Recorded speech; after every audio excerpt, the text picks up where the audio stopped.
Yeah, Silent Hill TDS, what's up? Yeah, come on. I.O.W. Sports Network, late night edition. Let's go. Come on. We about to raise the bar. Wild card mall. Everybody grab a seat, cause you know we about to spark. Late night sports talk. Modelo Le Cigar. Man, you don't wanna start. Wild card mall. We about to raise the bar. Wild card mall. Everybody grab a seat, cause you know we about to spark. Late night sports talk. Modelo Le Cigar. Man, you don't wanna start. Wild card mall. Hey.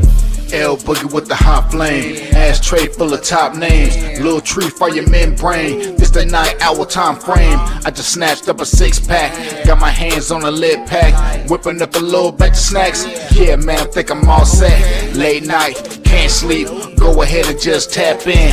Better grab you a cold one, and we about to get some laughs in. Wild card on the microphone, he'll hit you with a couple flurries. Y'all need to just strap in for some entertainment sports commentary. We about to raise the bar. Wild card bar. Everybody grab a seat, cause you know we about to spark. Late night sports talk. Modelo Le Cigar. Man, you don't wanna start.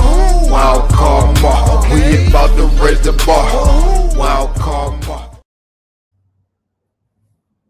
Yes, sir. Yes, sir. Yes, sir. You know what it is. We are here. We are here another week. Your fellas are back in the building. There we go. I hate that applause is pretty weak and mild. Like we deserve a standing ovation every Tuesday. But you know who it is. It's your man Wildcard Mara in the building. And we got my man Randy Weber, aka Karma is a bitch Celtics for what you did for Mitch. Woo! How you doing, bro?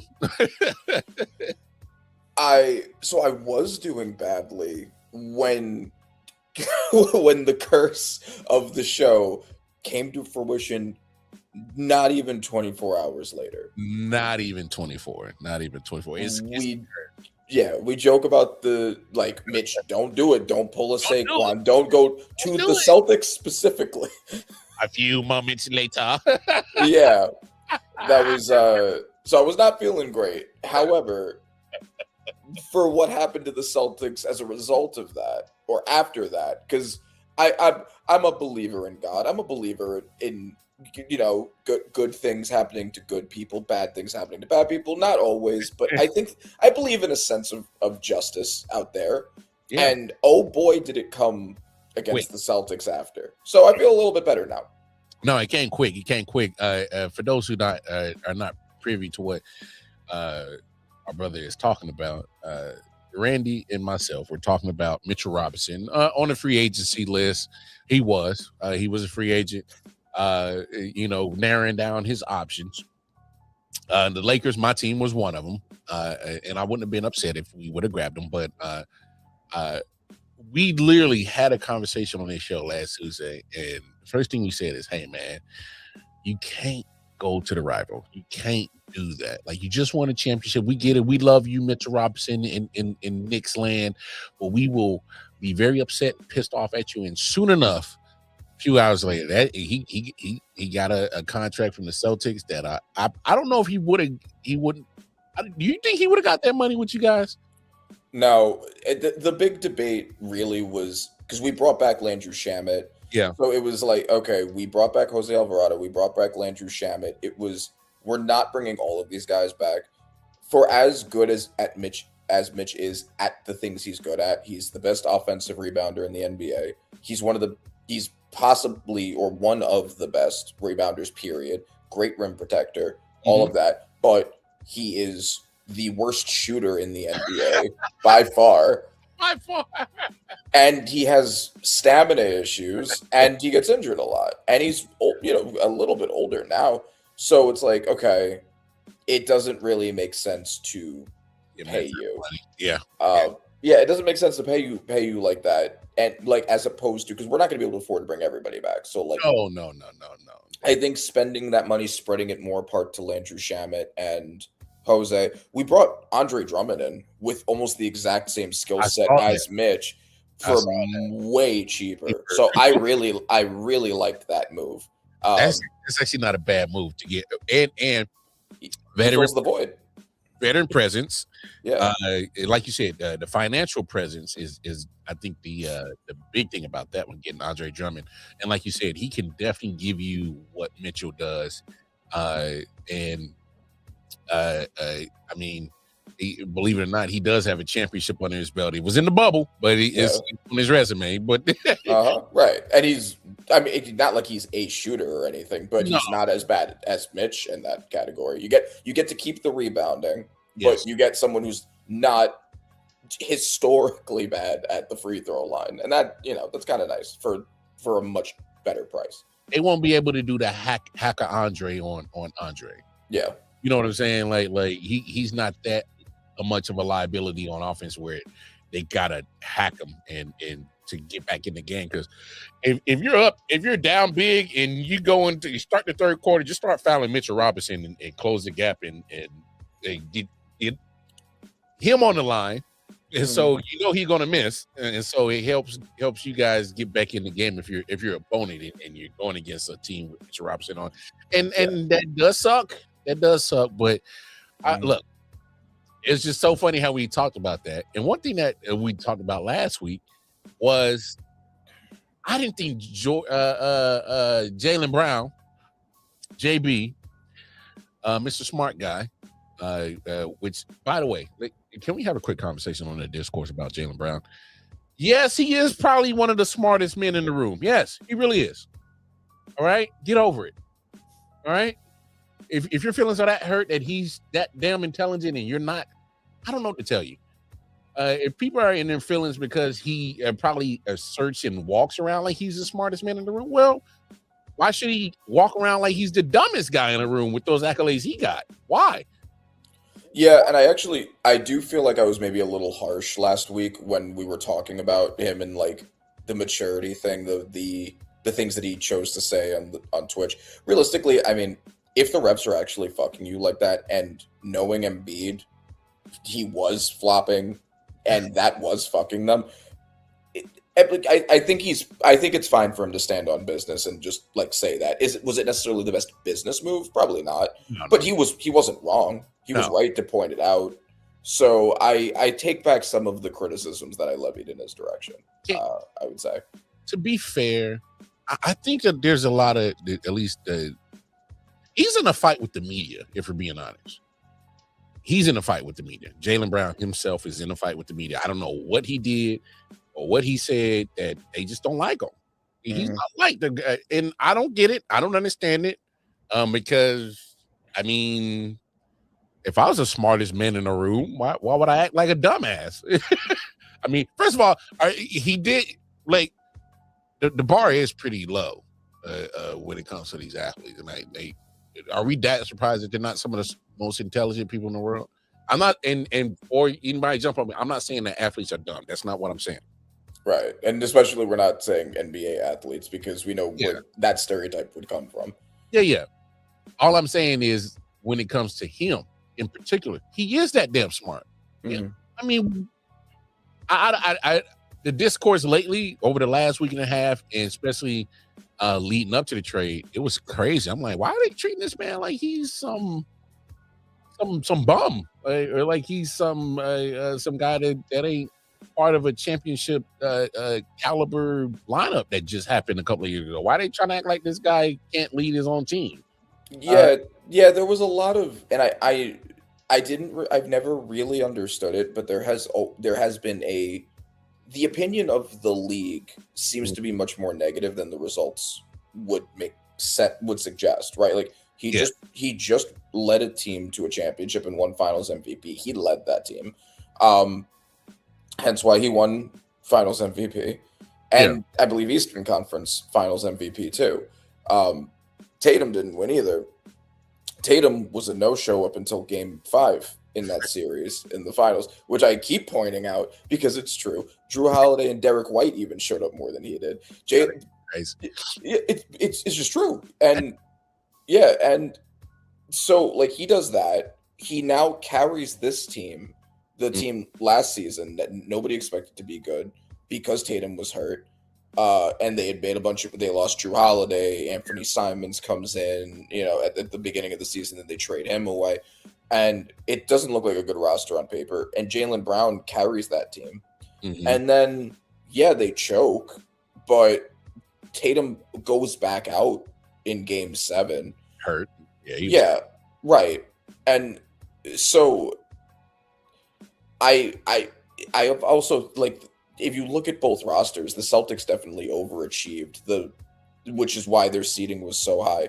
The 76ers seeding was largely due to their players being in and out of the lineup constantly. They may have been higher had that not been the case. That's kind of always the case with Embiid and newest Celtic Paul George.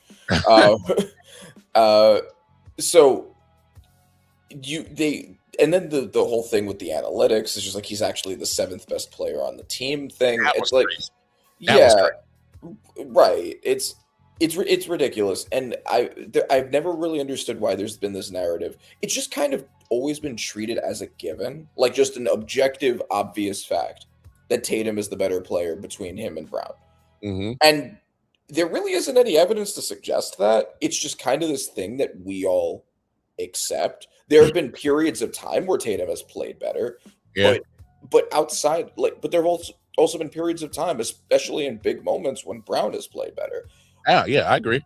So for the Celtics to treat Brown as so dispensable and to lead into what ended up happening.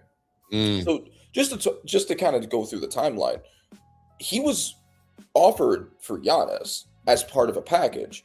The Heat beat them out. Yes. Rumors are that if they had given Hugo Gonzalez or Baylor Scharmeyer or both, I don't know if it had to be both, but at least it's possible, according to a lot of rumors, that one of them would have done it and gotten them Giannis. They refused to put Baylor or Hugo on the line, even though they were willing to give Jaylen Brown. That's crazy. And picks. So that obviously doesn't go through. He ends up going to the Heat. And then they trade. And I'm going to tear into this trade so much. Please do. Yes, Jaylen Brown for Paul George, 2 firsts and 2 seconds. And I think, and I'm just going to do the hot take right now, this is as bad as the Luka trade. I think it is as bad as the Luka trade. I don't think... Randy, I think it's worse. Okay. All right. We're on the same page then. Here's why I think it's worse. Dallas at least got something back that's comparable. You can still build a team around. I know it's Anthony Davis. I know the jokes. He's injured. That is true. But we're not going to act like when Anthony Davis is 100% healthy on the court, he is not one of the better players on this planet Earth. Okay. My thing is, your return that you got back with all the dominoes that had already fallen of players that could easily, sway your needle on whether you're getting closer to a championship or further away from a championship. All those dominoes have already fallen. That's why when we were on the show last week, I'm like, don't move him. There's nothing I don't think comparable that you're going to get back. And I don't know where you sit on draft picks in the NBA, but here's why I'm at on draft picks in the NBA, Randy. Unless it's a lottery pick, it's basically just a pick. It don't mean a damn thing to me. Yeah. And that's just how I feel about these picks when the NBA. They don't carry the same weight and validity of like an NFL pick where you're going to, and I get it, there's this discrepancy of number of players on the roster, 53 to 18, whatever. How many players got per, and how to build a roster. I understand all that. I'm just talking about the actual weight of a first round pick in the NFL compared to the NBA. So you get these multiple first round picks, these multiple second round picks. Guess what? I still don't think it matters because unless you got a lottery pick, even if you get a first round pick in the NBA, if there's past like 15 or 20, that guy's still not even guaranteed to make the damn roster.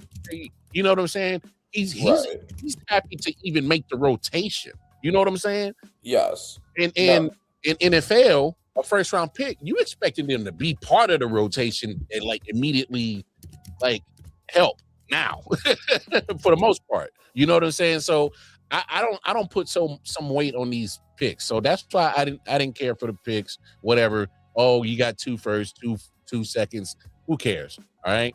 There's a 55th pick in LA that can't even get to the rotation in LA. All right. That's how important a second round pick is in the NBA. All right. That shit, see them picks don't mean the damn thing to me. All right. Right. No, I agree. And like another big problem with this is not only did you only get 2 firsts and 2 seconds, but they're probably going to be late picks because you just made the team much better. Yes. They're not going to be lottery picks. The 76ers now have a lineup of Tyrese Maxey, VJ Edgecombe, Jaylen Brown, and Joel Embiid as their starting 4. In the East, do you think they're going to be those? Do you think those picks are going to be lottery picks? They're not going to be. You gave away Jaylen Brown for late picks. And I get, sometimes teams find gems in the second round, Jalen Brunson, Nikola Jokic, but like it's so rare. What's the probability on that? The probability, yeah, exactly. It's nothing. And you already had a player that was like top 15 caliber. You gave him away to potentially, at best, maybe get a guy that could be that good. And you already had him. And it doesn't even, there's no angle where it makes sense. You traded him to a rival team. You traded him to a rival team that you just faced in the playoffs, that you just choked to, that you're going to be playing again for the next several years if you're even good enough to get that far. Bro. And that's the thing that killed me. Yeah. Okay. Go ahead. Yeah. And you didn't even save money. You took one of the worst contracts in the NBA on in the place of Jaylen Brown because you didn't want to pay Jaylen Brown. Like Paul George has 1 year less on his contract, but he's also a much harder to move contract because he's old, he's a podcaster, and he's going to be probably retiring soon. He's nowhere near as good as Jaylen Brown. He's injury prone. Nobody's going to be trading for Paul George. So you just took on an albatross for no reason. And a couple of late picks. Hey, dog. To make your rival better. Hey, much better. I have not found not one Celtics fan between now and last week, 6 days ago, when this trade was announced. I have not found not one Celtics fan that was happy about this compensation back for JB, and they shouldn't be. They shouldn't be. And they shouldn't be. Brad Stevens, I don't know what I think you fell into the pressure because here what it is now in 2026. A lot of these coaches got that, I think they're more prone to fall into the pressure of social media more today than they ever been. Because wherever these narratives came about JB and whatever, the front office heard the noise. Because otherwise, that's why you make this move. Because this move reeked of desperation. I'm so desperate just to get rid of JB. I'm just so desperate, I'll take Paul George. What? Huh? I'll take these old funky ass draft picks just to get rid of them. You literally gave him up for a chopped cheese, a Fago, some elote. You know what I'm saying? And the worst part about that part of it is he never actually demanded a trade. He like it was entirely on the Celtics end that he had to go. I've argued with a couple of Celtics fans that nobody was happy, but there were some that I saw that were trying to undermine how bad it was. And they were like, well, we had to get rid of Jaylen Brown, but like, why? Because he said that last season was his favorite season. He had to go over that. It was it's insane. Yeah, exactly. He had fun leading a team. Like who cares? Like why? He did not need to leave the team because of that, and he didn't seem to want to. That's my thing, Randy. Him wanting to be a number one doesn't mean he wants to leave, and I think a lot of people get that confused.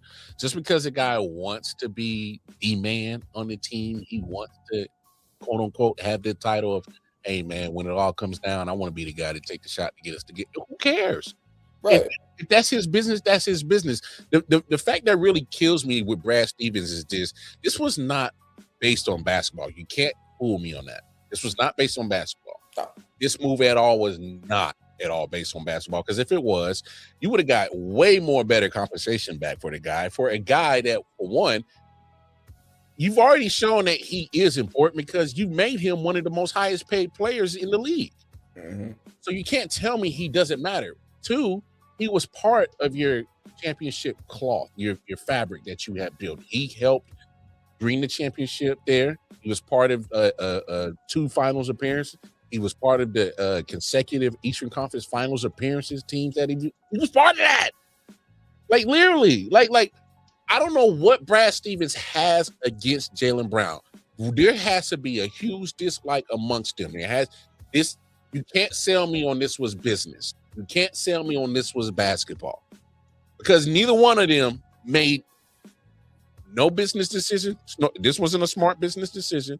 This sure as hell wasn't a smart basketball decision. So you got to explain to me, Brad Stevens. More importantly, you got to explain to these Celtics fans why you traded a big integral part of your championship cloth, your fabric, and 2, why did you trade him and make Philly better? He's going to take it out on you every time he sees you. Yeah, which is going to be quite a bit. It's going to be quite a bit. You're going to see him at least a minimum of 4 times every year. Mm-hmm. Minimum. Plus the playoffs, if you're even good enough to face them. Get there, he can't wait to fucking eliminate you. He's going to have the broom in his hand ready to sweep y'all off the damn court. This is a bad move all around. I don't know what Brad Stevens is doing, and I might be jumping off on a limb right here, Randy. I think this is a fireable offense. Yeah. Oh, I absolutely. And here's the thing. And just looking at the two of them, like to your point about AD, looking at the two of them, not in hindsight, because obviously we know how bad it was for the Mavericks. Anthony Davis isn't even still there, and they didn't even get much for him. So, like, aged horribly. But just with the information you had when you made the decision, as bad as the Luka trade was even on paper, at least Anthony Davis was still a top 10-ish caliber player on the court. He was on the MVP ladder that year. I'll give you top Luka was underperforming. He was in bad health. He was injured, the weight shit, and also that he was the injured one. Now, obviously, you could have predicted that Anthony Davis's being healthy for a couple of months wasn't a predictor that he was going to stay that way.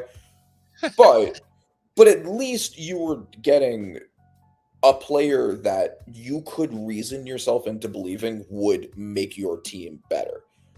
Nobody thinks that Paul George is going to be the quality of player in 2026 in the year of our Lord as compared to Jaylen Brown. Nobody thinks that. There's no way you could look at last year and come to that conclusion. The most recent sample size, even.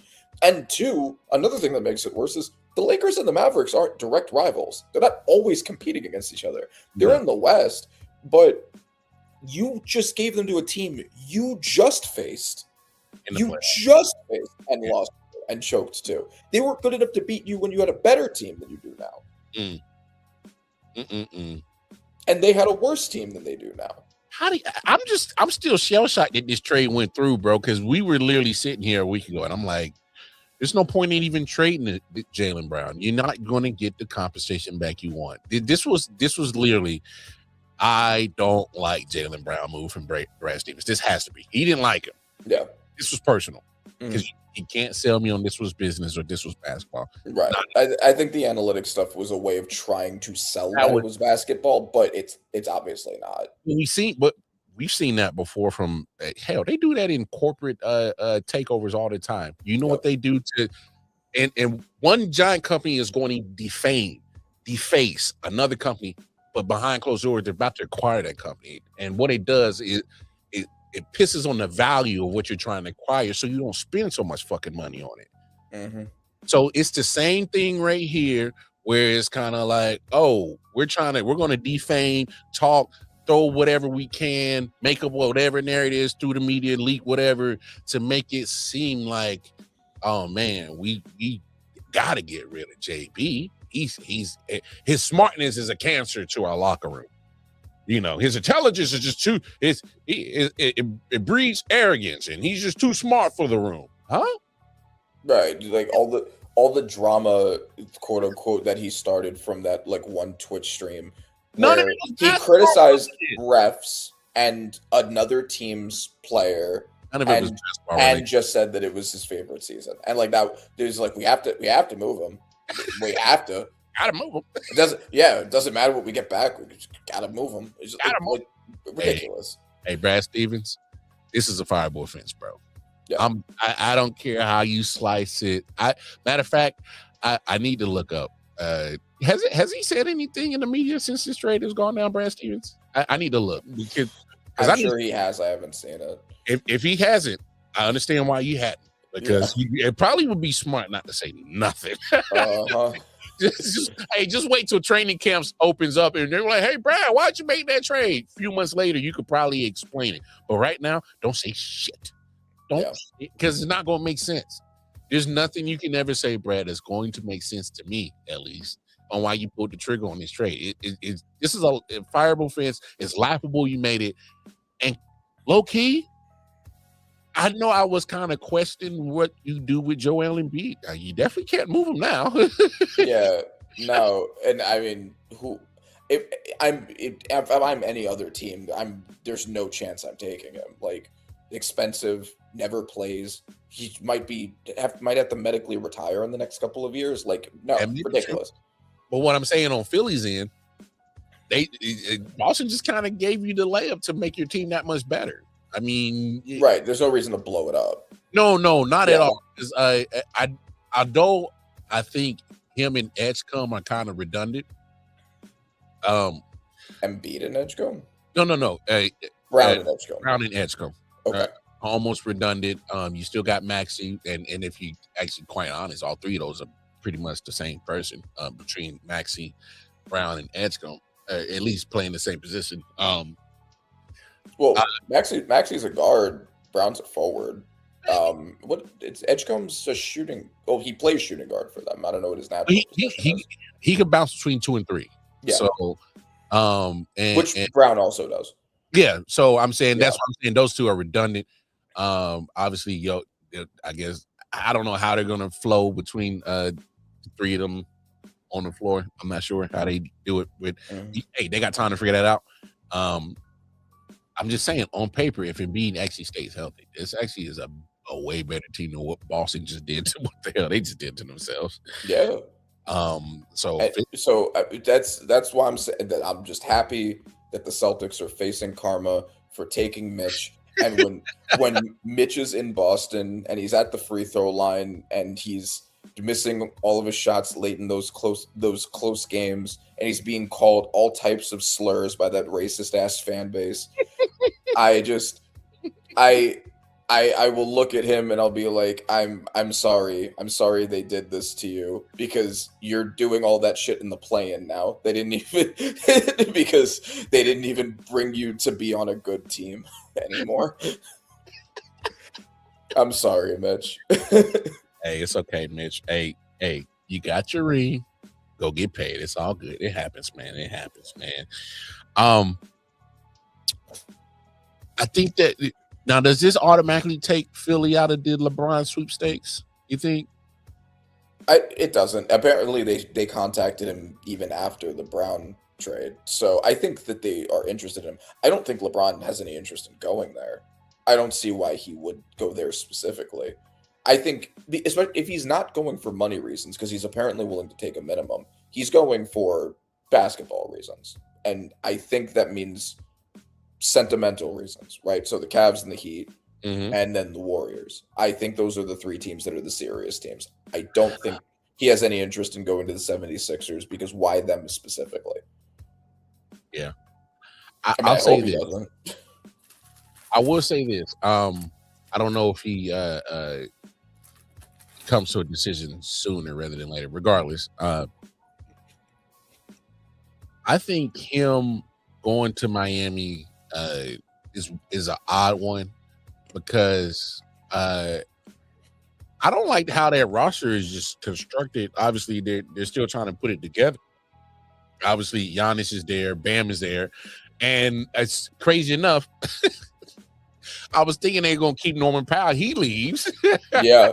No, we had talked about that. It was like Yeah. they better retain Norman Powell. And now he No, they leaves. didn't. So I think that changes how Miami. Now Miami, I think they, obviously they let bygones be bygones, or kind of let the past be the past on the relationship between him and Pat. Mm-hmm. Hopefully they kiss and make up.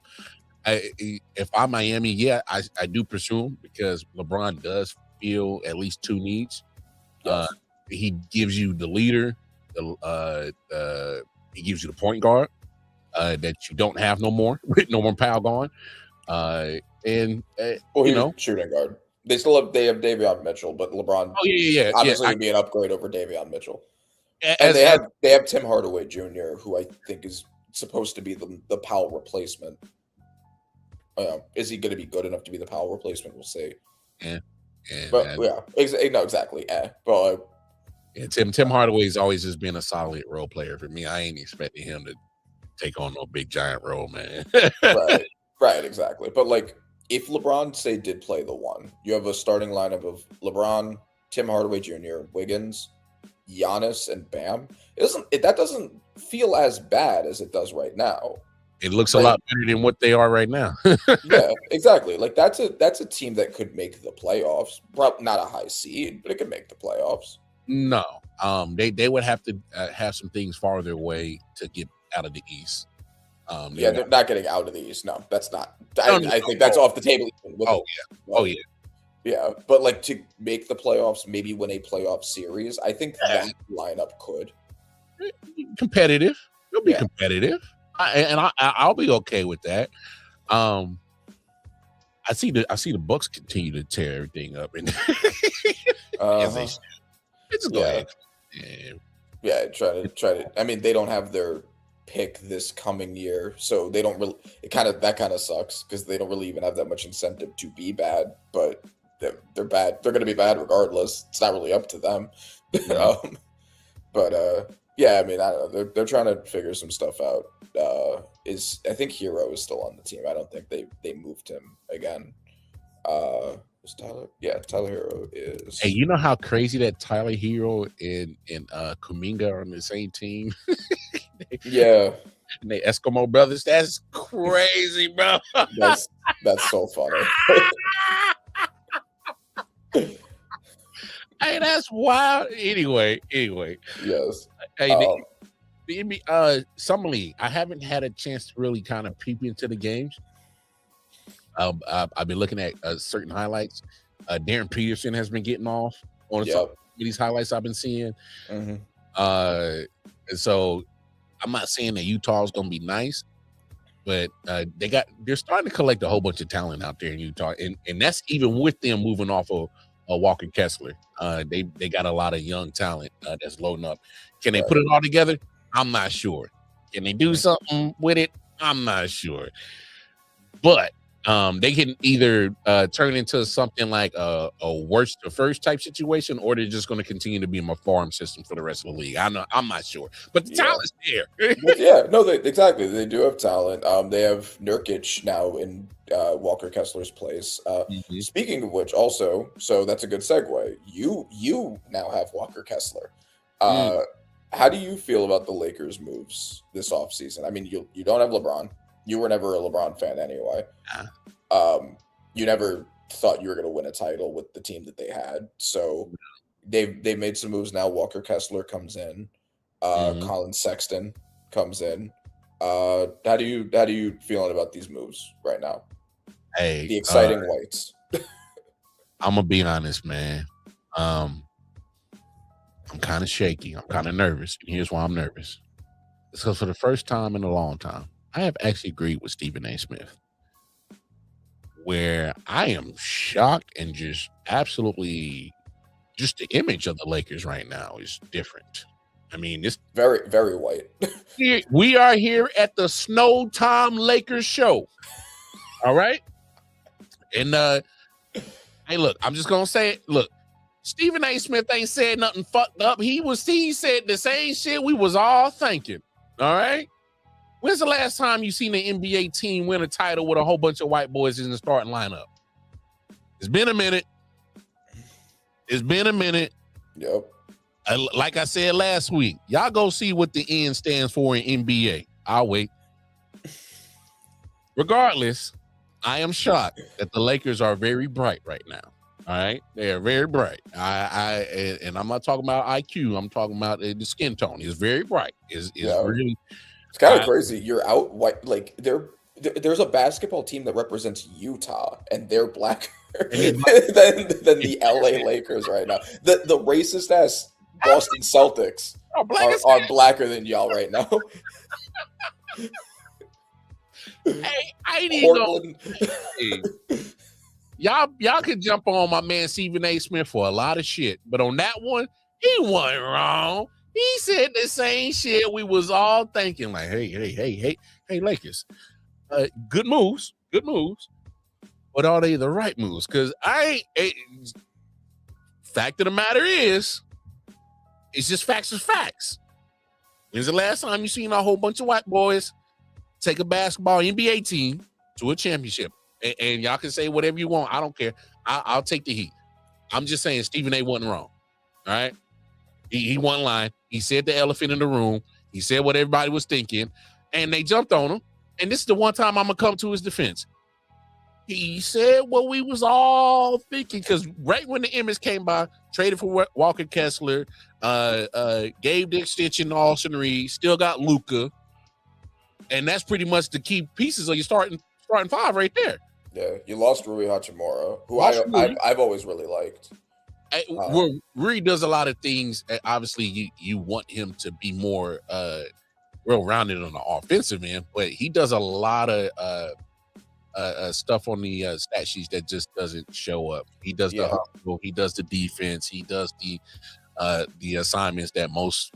Well, he did a lot of assignments that LeBron didn't want to do. All right. Yes, exactly. He's always been, when I watch the Lakers games, he's always been the one that stands out to me. Is like exactly. You don't really hear people talking about him that much, but like he's going to be a nice piece for the Clippers. I think he might be a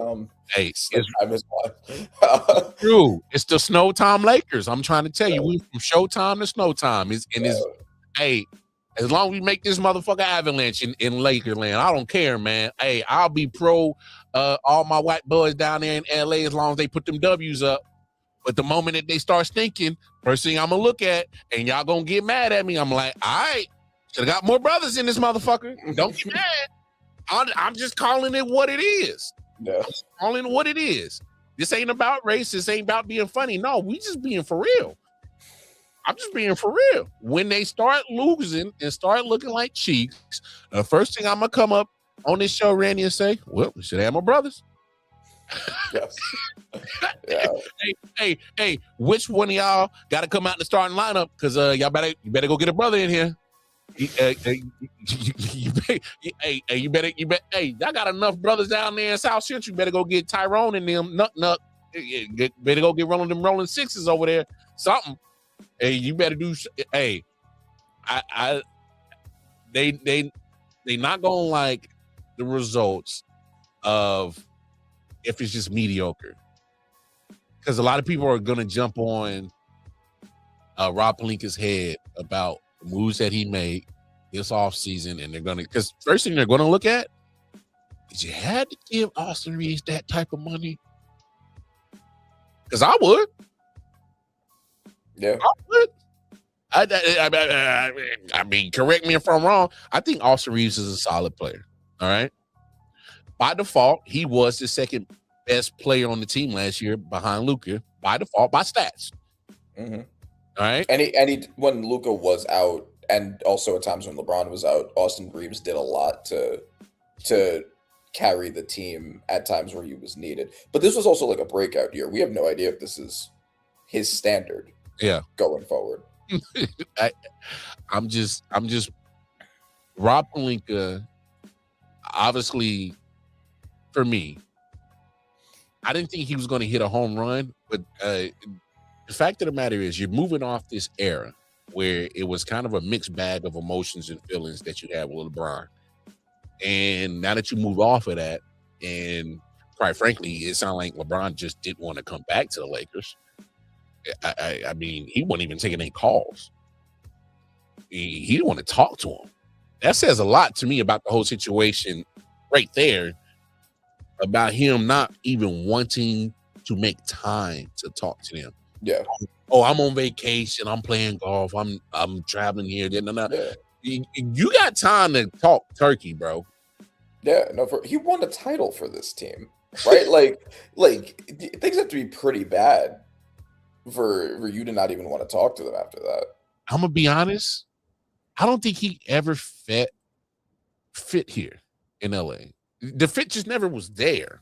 Obviously, LeBron wants to be on the big stage of a market team, or at least on a team that has somewhat of a nice market. Because he got drafted to Cleveland, that he had no choice in that, so he stayed there. That was his hometown team. Mm-hmm. He turned it into a bigger market by being there.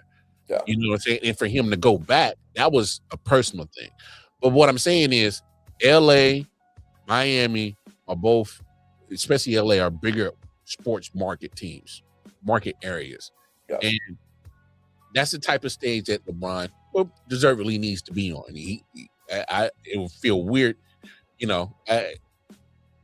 Don't go back to Cleveland. You done that. You're good, dog.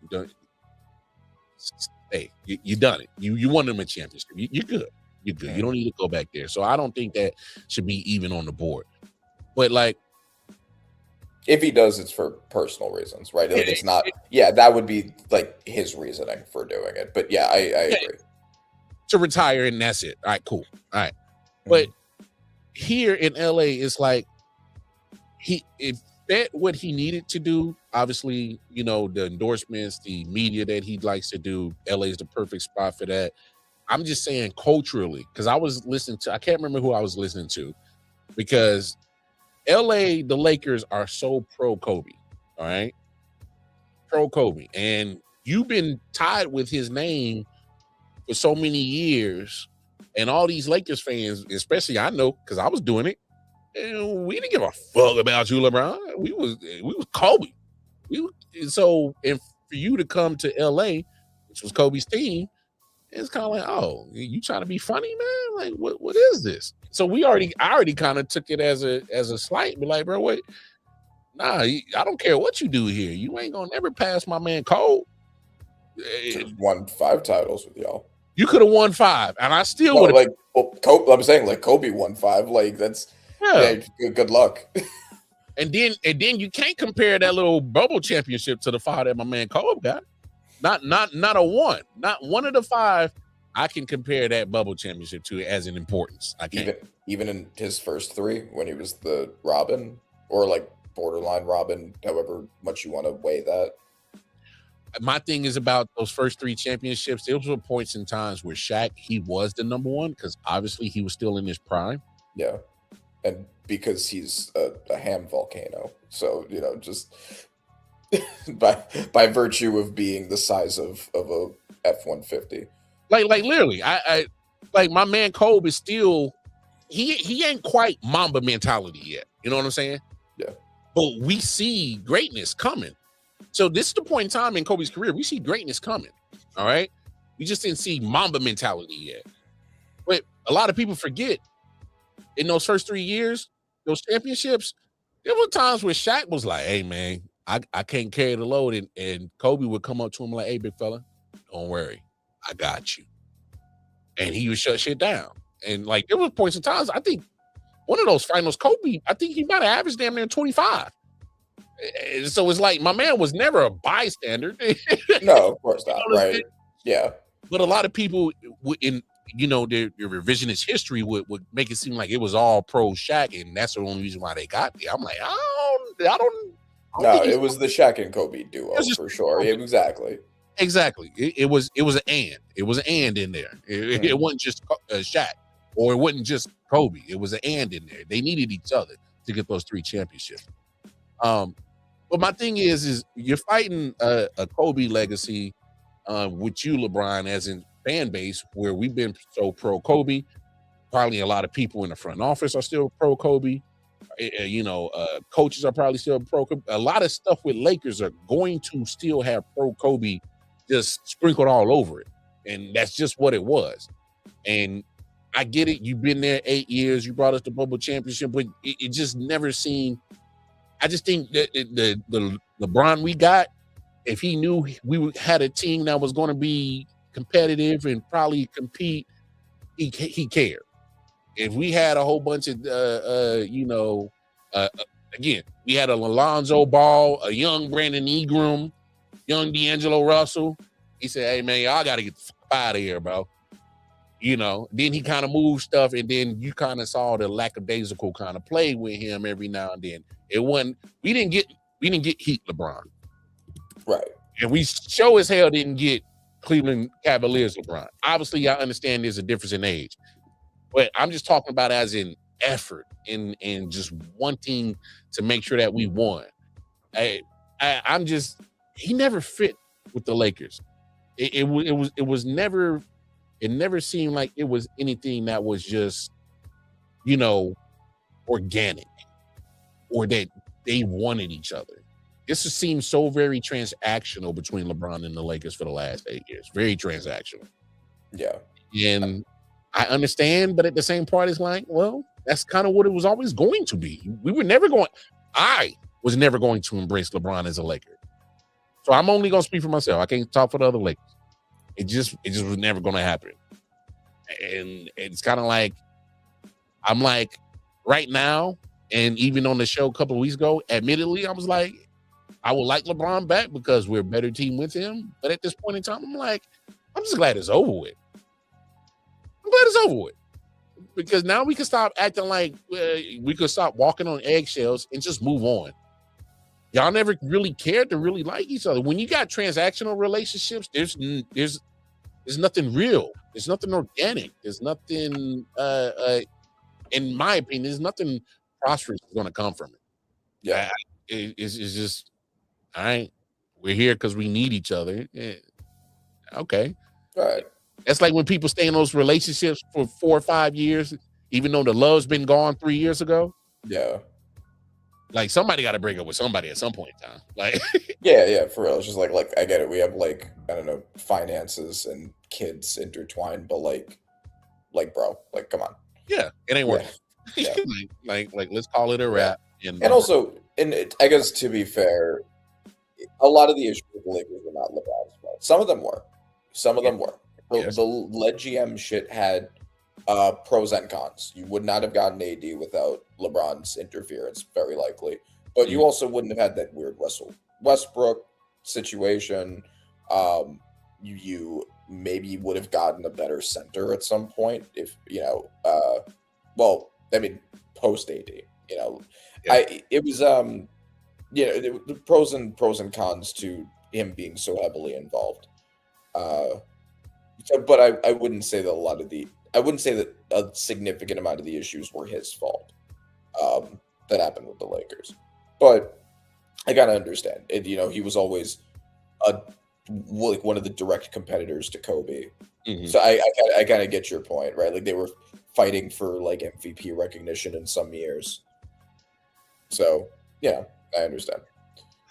Yeah, man. Crazy NBA offseason for sure. Crazy NBA offseason, man. I love it, especially around this time of the year where we're getting closer to training camp, and you just had a finals happen. And of course, I know you're feeling a lot better about it this year. And then, of course, summer league is kicked in, and it's still transactions. There's still a lot of movement going on in the league. A lot of these rosters are still starting to shape out. I'm waiting for it to finally die down so I can take a look at it, all 30 teams, and kind of like, oh, you guys did something. You didn't do enough. You guys did. So we'll give the final grades on that probably in the next couple of weeks. But right, and we can do our predictions and all of that. No doubt.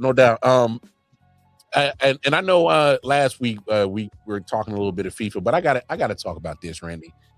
And I'll let you get yours off. Hey, I've been loving FIFA. I had some great games today. Argentina came back from a great comeback, and Messi showed why he's the GOAT. Egypt should be upset with themselves. They had a nice little lead and just couldn't hold on to it. And then Colombia got eliminated by the Swiss today. But of course, with the FIFA World Cup being held in North America, a lot of American places are holding, like Kansas City. And so we're hey, USA, let's go. Hey, man, for those who don't watch a lot of World Cup soccer or international soccer and expected the USA to win, I hate to break it to you. They ain't it. The men. And I'm specifically saying the men. Hey, man. Y'all starting to equate to the Dallas Cowboys. Y'all starting to give them the same vibes where y'all give us a lot of hope. Y'all give us all this, put us all together as a nation. I've been seeing everybody come together. USA, let's go win that World Cup. And then y'all get on this big stage and y'all flop. Y'all turn to chicken shit. And this was expected. I'm sorry to tell y'all, if you're just a casual, this was expected. And here why this was expected. Because the men, U.S. men do this every 4 years. Hype us up as a nation, get us feeling good. And I knew they was going to do this. Oh, man, we the host nation. We got World Cups all over America, man. We going to put on for the country. And y'all was going to do that. I knew y'all was going to do the same shit. Y'all went out there in that game, played scared. Defense was cheeks.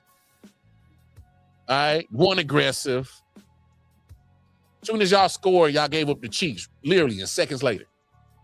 And then y'all just kept giving up the cheeks, and y'all get booted out. My main point is what exactly are the U.S. women doing that you guys aren't, man? Explain it to me. I need to figure it out. I just need to figure this out. Because if you do the history of the women's World Cup, I think they started doing it in 91. And so they do it every 4 years, just like the men. So they haven't had as much history as the men. But you know who's the big dogs in the U.S. In the women's game in World Cup? The U.S. women. They the big dogs. They are the bar. They are the pedestal. They have won 5 World Cups. You know how many the men have won in FIFA World Cup play? I tell you, they ain't got past the quarterfinals. So again, another disappointing year that the men come up very, very short. And I need an answer. Why are the U.S. women more successful than you guys? And if we're going to have this conversation on pay scale, damn it, you bastards better turn over your checks to them ladies, because they the ones that deserve the money coming from the FIFA. Instead of you raggedy sons of bitches disappointing every 4 years. I know. Hey, Women's World Cup starts next summer, and I can't wait. Because you know why? I'm going to root for them U.S. women because they got a damn chance to win the damn shits. So I've been pretty open that I hadn't really been following the World Cup much, and I don't have a strong background of knowledge of FIFA.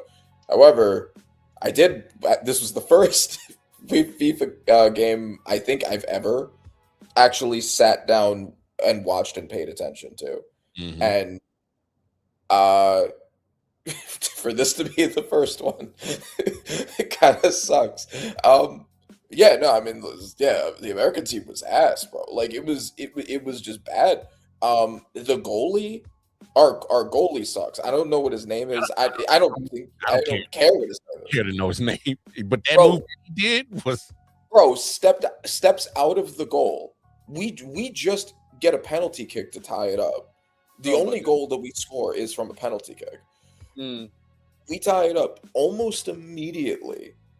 They go back towards the U.S. goal. Our goalie steps out and starts playing with everybody else. But like, bro, the goal is in your name. Get back in the goal. Obviously, they score off of that, and then they just keep doing it. Like he didn't do shit, and then bro does a Young Ho Koo, digs his foot into the ground, Straight to the ground. I think, is that where we got the penalty kick from? Was that the penalty on the other player? I feel like it was. So if so, that was the best move anybody on our team did. Oh my! This is bad. It's just like, bro, oh, this is the team that we're all super excited for. It's like this. It's a little rough. No, Lily Randy. I wish I could have prepared you for that, because this is what happens every year. And the crazy thing, since '91, the U.S. women have been the total opposite. You might as well go ahead and put a slip in, and they could probably win this month next year, because they probably can.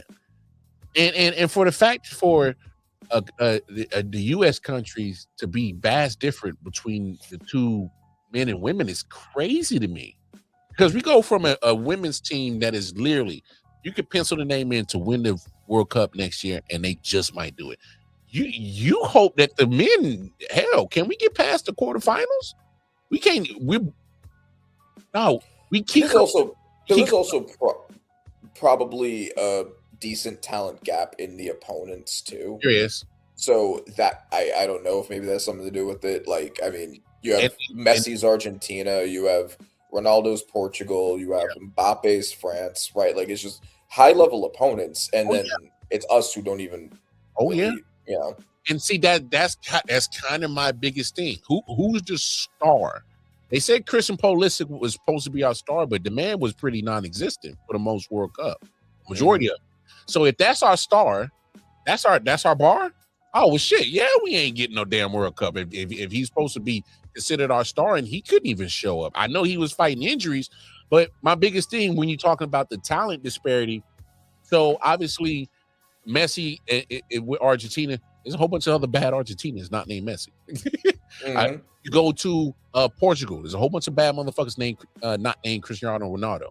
You go to France, there's a whole bunch of bad motherfuckers not named Kylian Mbappe. So my point is, and I get it, football or soccer, or however you want to call it, is a international sport played by majority of the world, and taken serious to another level of the world. My thing is the men, specifically the men, need to get on a level of seriousness that the Europeans, that these Hispanic, these African countries and nations are taking soccer. They have to if they want to compete.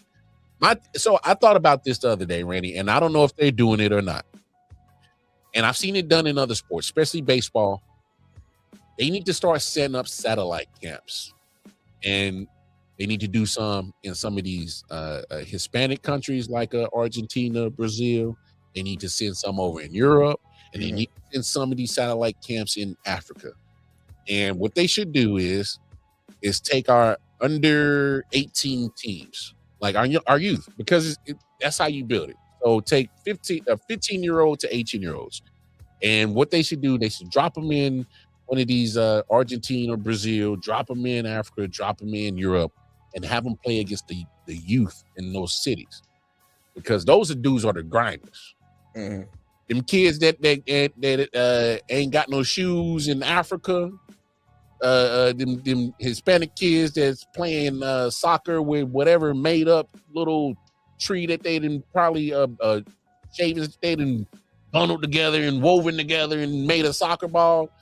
And I'm probably exaggerating, but I'm not probably too far from the truth. Some of these lower, countries financially don't have the luxury that we do over here in America. That can't afford, even running water. But guess what? They're probably going to build the next Messi, the next Ronaldo, because they building dogs out there. In order for us to compete in the men's game, we have to adapt to their game. We can't keep coming with this arrogance over USA. We're the best nation. We got all the funds to have all the sports science. No. In order to beat these guys, because they've been playing soccer forever, soccer's still just now coming around in America. We put basketball, we put baseball, we put football, we put so many other sports above soccer that, we're not going to be the best in the world's game. The whole world's so far in advance when it comes to soccer than what we are. Right. We got to close that gap, and we need to close it quick. Right. And there's a lot of things to that. I mean, every country has like financial ranges within it, but obviously we have the best funds. Like, that's just objectively true. But a lot of our funds don't go into soccer because we don't have the same cultural backing. We're one of the few countries that doesn't prioritize soccer to that same degree on a cultural level. So like our best athletes are less likely to be going into soccer. In, like you're saying, Africa, Latin America, Mexico, Europe, their best athletes are soccer players. Yeah. Right. Ours aren't, because like it's not as profitable on like a day-to-day level. You know, like if you go into the MLB, NFL, NBA, you're probably making more money. You're certainly more famous. You're, you know, like our star guy, if you ask like a random person on the street before like 2 months ago who he was, they'd have no idea who he was. But like, damn sure they know who LeBron James is. Damn sure they know who Patrick Mahomes is. Yep. Damn sure they know who Steph Curry is. Yep. Right. So, that's a big part of it too. And, I think like if the funds would need to go there, but like the culture would need to have that kind of demand for it. And we don't have that level of cultural demand. Maybe that'll change. I think like the World Cup is now being viewed, I believe, by more Americans than ever before, because it's happening here. Yeah. So I think maybe that will start to change a little bit, and like soccer will become more culturally relevant. But another thing is also the rest of the world in general, when it comes to sports, are starting to catch up. I mean, the NBA is a really good example of that. Like if you look at, let's say, just to not have to like figure out who, let's say the top 8 players in the NBA. You have a Serbian, you have a Frenchman, you have a Canadian, you have a Greek man, you know, you have a Slovenian. Yeah. Right. It's you, and you know, a lot of the best players are actively playing in places like France or Spain, playing in FIBA, and then coming here and like becoming the like among our best players.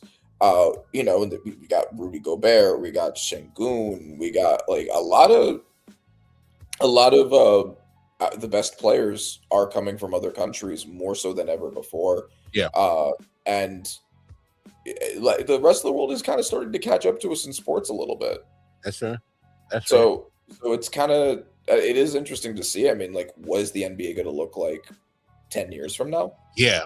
Well, I think that shit has already started. Have you? I mean, even take a look at the. I know it just happened this year's and last year's NBA draft. There's a lot of guys in that top 10 lottery picks first round, and I'm like, oh, right. Yeah, a lot of guys, I can't even pronounce it. They coming from countries where I'm like, there was and just in the top like 20, there was a guy from Spain, Mara. There was the German who went to the Hornets. There were a few of them, and like that is becoming more and more. And they play there. Like they're not like immigrants who come here and use our system. They have their own. Yeah. That develops them well enough to then come here to play on that level.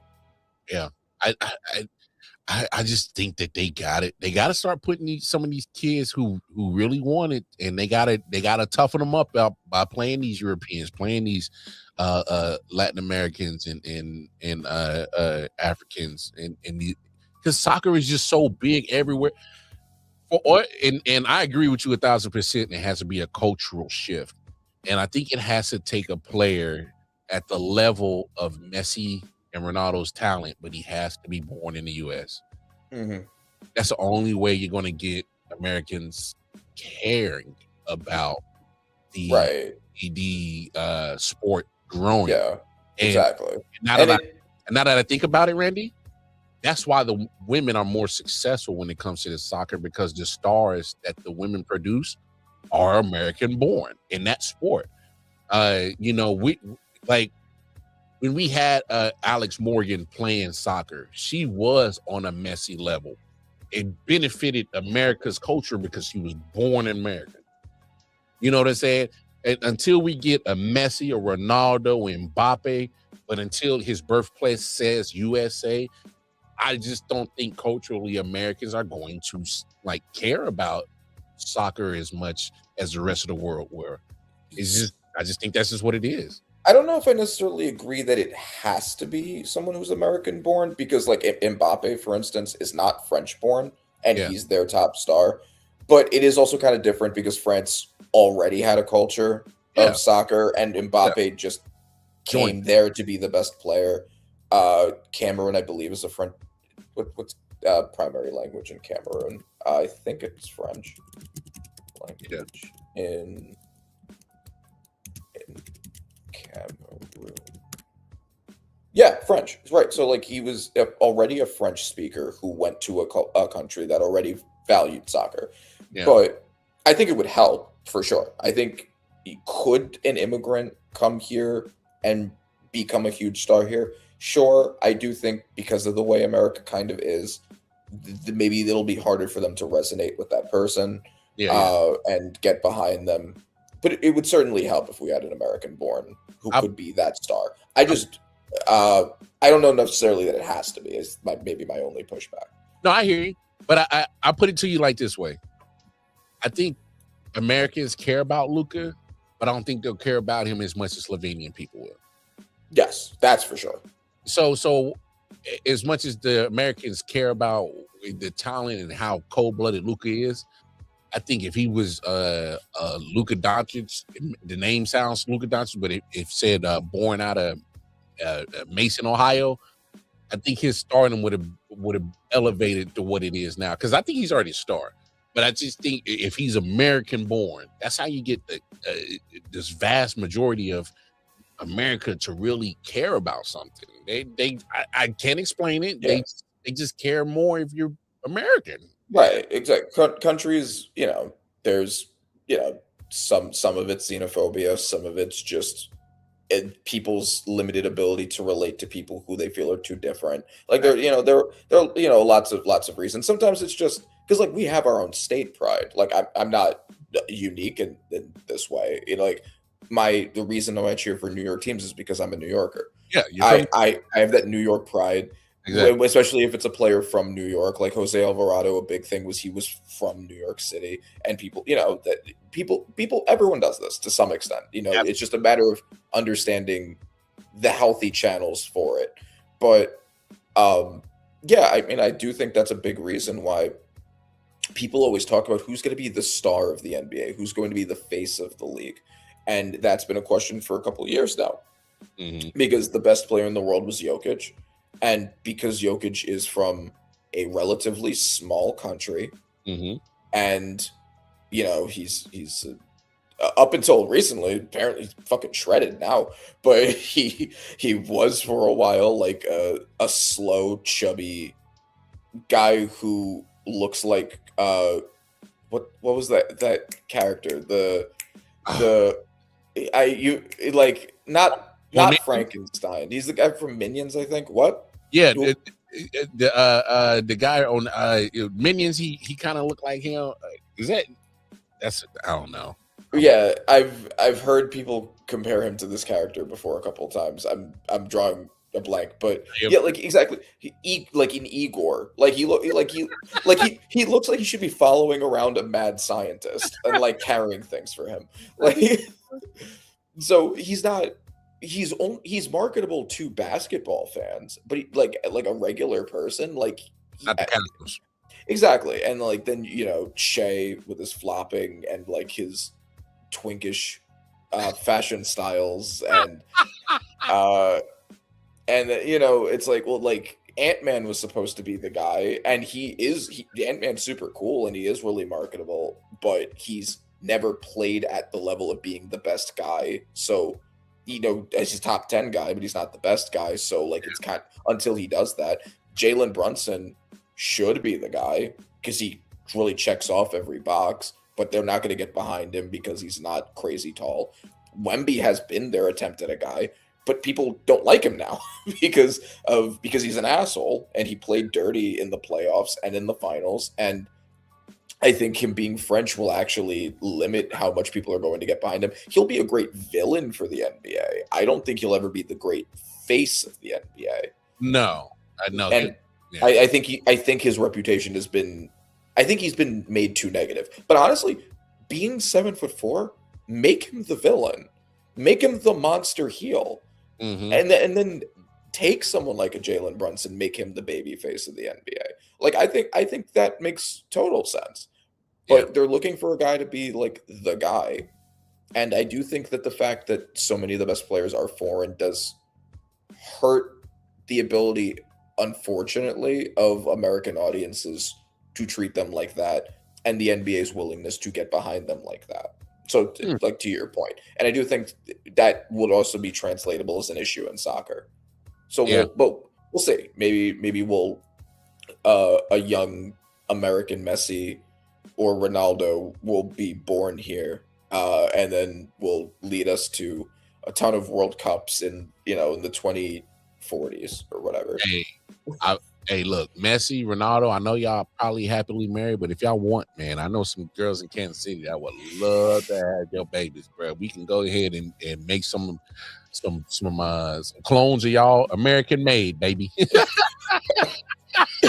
They could do an Elon Musk and just like Hey. supplant into a Hey. bunch of different women. All I'm saying is we need to get back on. We need to get back to being dominant in sports, not football or basketball or baseball. And this is and this is gonna be the shortcut because, again, I don't know what the women are doing that the men aren't.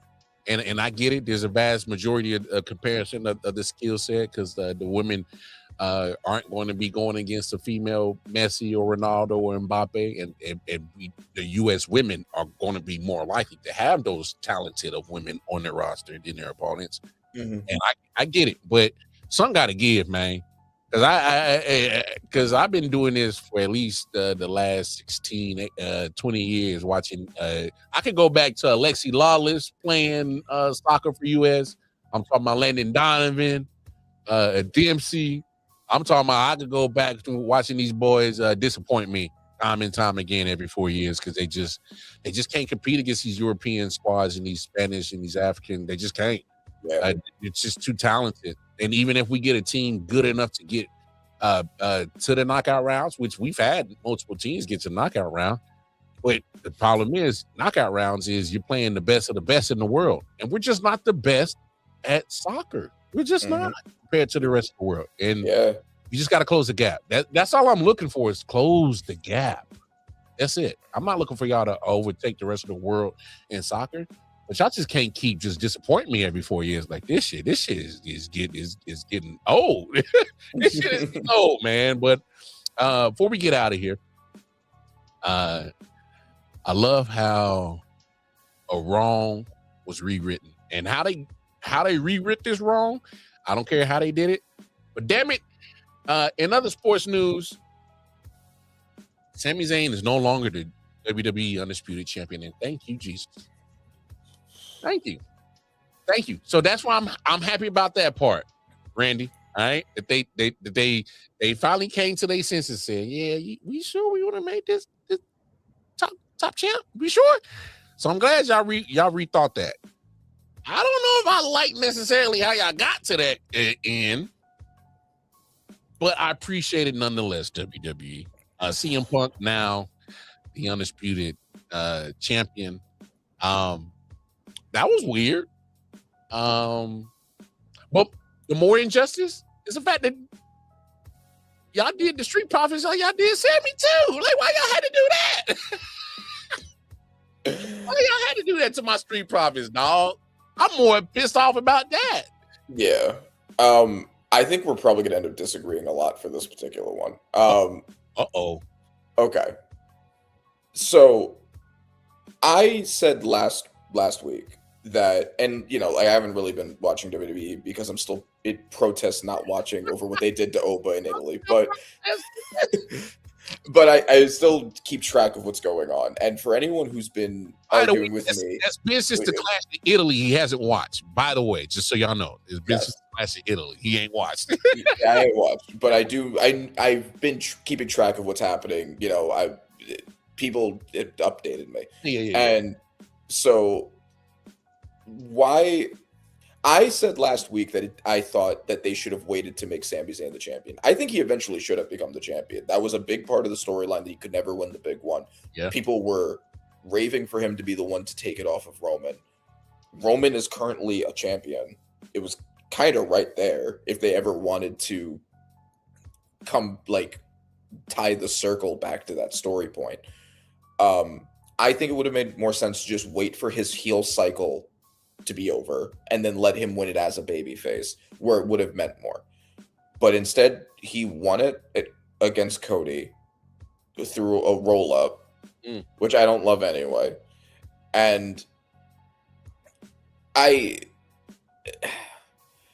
why you would do that and then have him compete on a random match on Raw, which he ain't on that show.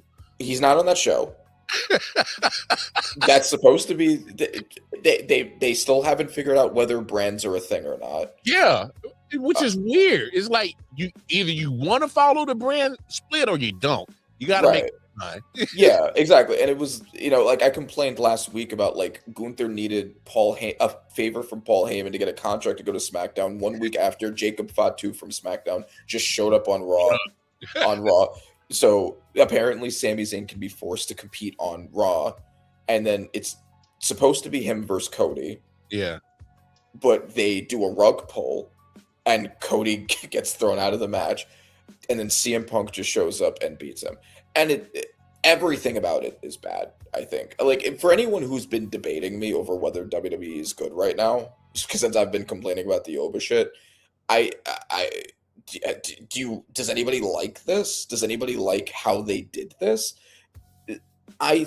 Why you wouldn't just there's so many reasons why it was the wrong time to give the belt to Sammy, and it's not because I don't think Sammy can be a champion. It's because you should be preparing I.O.W to be a world champion, which is going to have to be at the expense of one of the two. I don't know what's going on with Randy Orton, so I don't know whether the Cody Orton feud is going to be a thing again at some point. Yeah, who knows? Roman has his bloodline story. I assume you're going to want a bloodline member to be the one to dethrone him. Like maybe Jacob Fatu. That kind of seems like where that story would make the most sense to go. So there's a bunch of things going on with the world title right now. You kind of give it to Sami Zayn. Nobody thinks he's going to keep it, and you take it off of him 9 days later. It's like, what was the point of doing it at all? And I think it's because they want to have CM Punk versus Cody Rhodes at SummerSlam, and that's fine. But like, I think that's going to be a good match. I think that's a good story. But yeah, but did you have to shove it onto SummerSlam with so close with not enough time to build onto it? Did it have to be for the title? It's okay. So today's July 7th. August 1st and 2nd is SummerSlam. They got literally less than a month to try to just throw this together, and it's quite odd. Yeah. My thing is for us to not have seen CM Punk since April at Mania, that's odd for him to just throw him like this. I get it. It was Chicago. It was that once they said mystery opponent, I'm like, yeah, I think I know who that mystery opponent is. So that wasn't groundbreaking. I'm just saying it was more like, if you wanted Cody versus CM Punk, you did not need to go through all of this to get that at SummerSlam. Right. You could have just had Punk literally not take 3 months off, and you could have already just built that feud. Yes, exactly. And also, it doesn't need to be for the WWE title. No, you can just put them in a match. Yeah. Like, you could have, I mean, yeah, I guess, because everyone wants to be a booker. What I would have done, I never would have had Brock come back and beat Oba. I've made that very, very clear. Yep. I would just have Oba just throw Cody at SummerSlam. And then I would build Cody versus CM Punk for WrestleMania. Because I feel like that makes more sense. And it doesn't have to be for the title. Cody and CM Punk can just be a feud, like, because they've touched on it for years now. They touched on it like right before the main event of this past WrestleMania. Before that, they could just have like a personal feud between the two WWE to AEW back to WWE guys and told that whole story. Bro, and that's the easiest way they could have sold that right there. What you just said. Yeah. The two guys that back in WWE after they didn't left AEW. Easy could have sold it right there. Because first of all, my thing is I'm like you. When you got CM Punk and Cody Rhodes, two big names in wrestling, that they don't necessarily need to have a championship match to make the match matter. You can go anywhere with how you got there. It's almost as if they're trying to force so many things, as if I maybe they're trying to kill two birds with one stone, set up a Sami Zayn heel run, but I thought he was already on trajectory of a heel arc before this even happened. Yeah, no, he was. You know what I'm saying? Like I but that's why, like, why would you waste Sami Zayn's first run as a WWE championship on this 9-day transition bullshit for like CM Punk to show up, just be given a title match just cause, right? Which is always kind of an annoying. We're in Chicago, let CM Punk have it. Yeah, exactly. Like, it wasn't even supposed to be on the show at all. It's so like I don't know. It's just everything's ham-fisted. Everything just feels super ham-fisted. Wow. Yeah, like I think Cody versus CM Punk would have been a really good Mania match. You could have had Roman Reigns losing the title to Jacob Fatu. You could have had Obafemi defending the other world title, doing something, whatever makes sense by WrestleMania, and Cody versus CM Punk. Like you could have just given these things time. Yeah, and they just rushed a whole bunch of. Yeah, I'm not really understanding the point of that whole 9-day transitional thing. It does it, and I'm not the biggest Sami Zayn fan, but it does a huge justice to him. Well, because like I said last week, I'm not a fan of lovable losers. I'm not a fan of underdogs when it comes to wrestling. Now, like in underdogs in other sports, like the first team to beat the Dynasty Patriots. I'm all about that team that's about to beat the Dynasty Patriots. I love that. You know what I'm saying? You know how to appeal to me. You know what I'm saying? Yeah. As much as I love the juggernauts and the sure things, sometimes I'll throw me a little wrench in my sports in football and baseball and basketball. But when it comes to like combat sports or thereof of this lane, like wrestling or UFC, I ain't no way I'm believing Sami Zayn is about to beat any of these dudes. Like literally, look at him. They ain't no. So that's why I didn't care for Daniel Bryan, and I'm one of the very few. I didn't give a fuck about Kofi Mania. All right. Yeah, I said it. The first full black WWE champion, you didn't give a fuck about that run? I didn't give a fuck about Kofi Mania because I ain't nothing about him believing. I believe this little flat-chested, caved-in chest nigga is about to beat any of these niggas. No. Damn, no, you lost me. Now, Kofi Mania to this day is my favorite wrestling story up to match. For sure. Look, I understand that was for the people, bro. That was for our community. That was for the niggas, bro. Look, I understand the importance of the title reign, and I love that, and I respect it. But I still don't like it, is because I don't care for the underdog and the lovable losers. Okay, all right. Because I gotta keep it even. Yeah. Kofi was a lovable loser that was the underdog. Same with Daniel Bryan and same with Sami Zayn.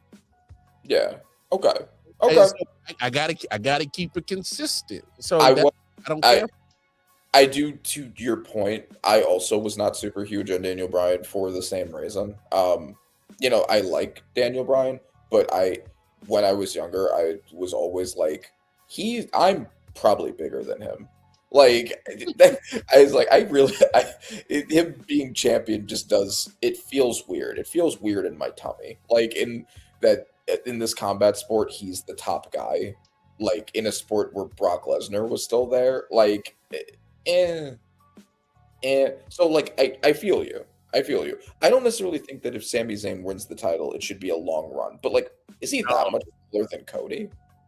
Look, Like, I think he could beat Cody, beat a couple of guys around his size, have like a couple month reign as a babyface when he was a babyface or when he becomes one, and then lose it to like a more believable top guy. I think that would be fine.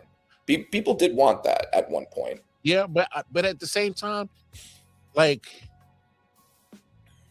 I'm not gonna lie. I'm not, you know what? I'm not surprised they gave Sami Zayn a 9-day run, because as soon as he had the moment of beating Gunther at 40 for the Intercontinental, it wasn't like he had a long title reign after that one.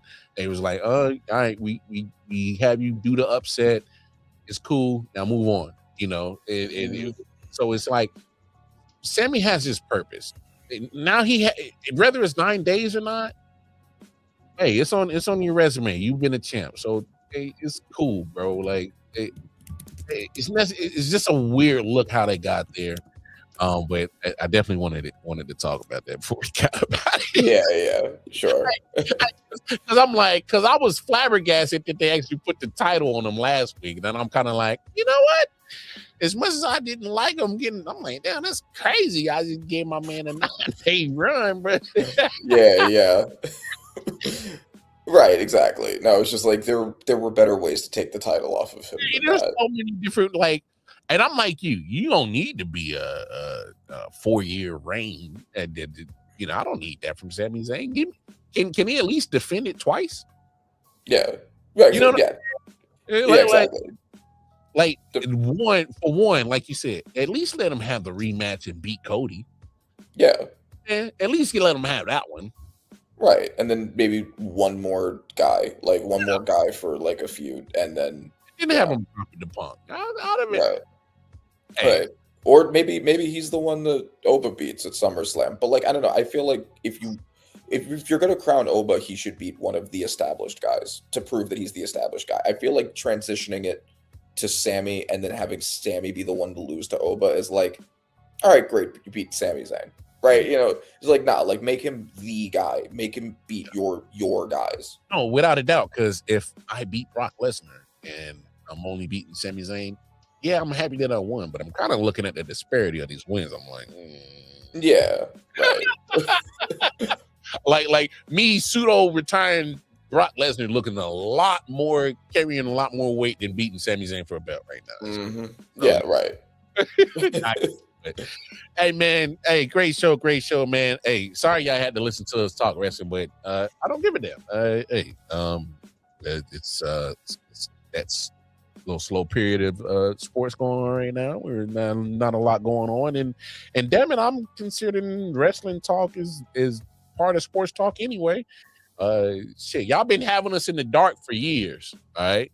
Talking wrestling, and then all of a sudden, you know, talking wrestling is the cool thing to do.